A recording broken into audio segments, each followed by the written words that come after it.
So this is my July 15th COVID-19 update. Today we'll be talking about the case against Granularity.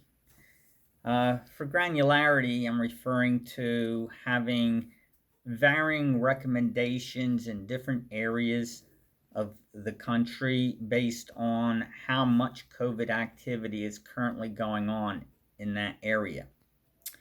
And that's what has been generally recommended.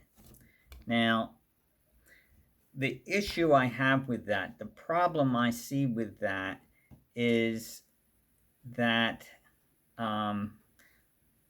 things have not worked.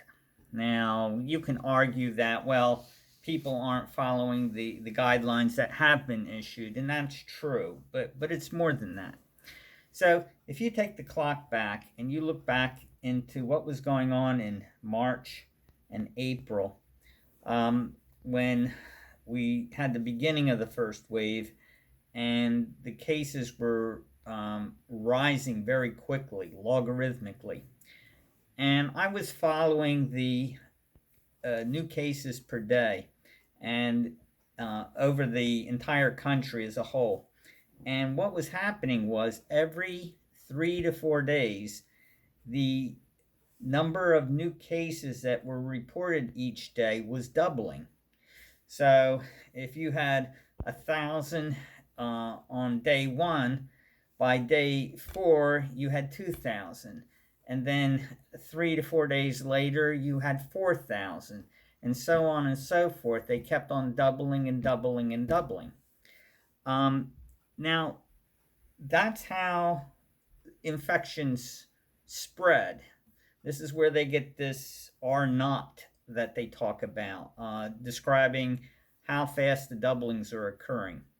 So, before I get too esoteric here, the issue is the doublings are occurring whether or not you have just a few cases or you've got a whole lot of cases.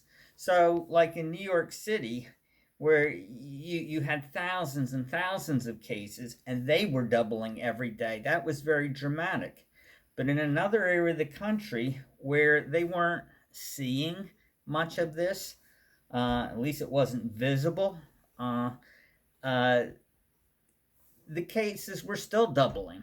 Now, it may have been doubling at a different rate, but they were still doubling.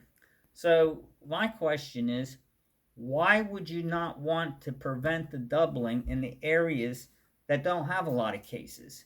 Why not prevent those areas from becoming the new hotspots, like happened in Florida? I don't understand why we don't want to keep the levels down, keep them as close to zero or zero if we can. This is, I think, the way we should do it.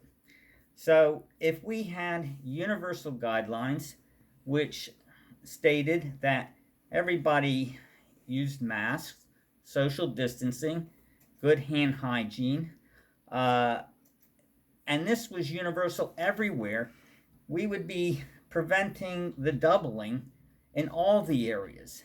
So the current hotspots would cool down, and the areas that don't have much activity now would continue to be low and continue to drop.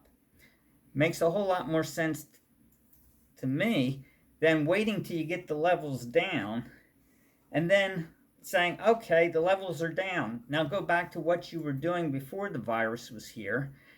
The virus is just waiting to spread. As soon as you take away or allow its opportunity to spread, it's going to start spreading. Why let it spread? You don't have to. We can prevent this until we get herd immunity due to an overwhelming number of infections plus minus vaccines. We're going to have to deal with this. And we have the tools to control it. Let's use them. Thanks for watching.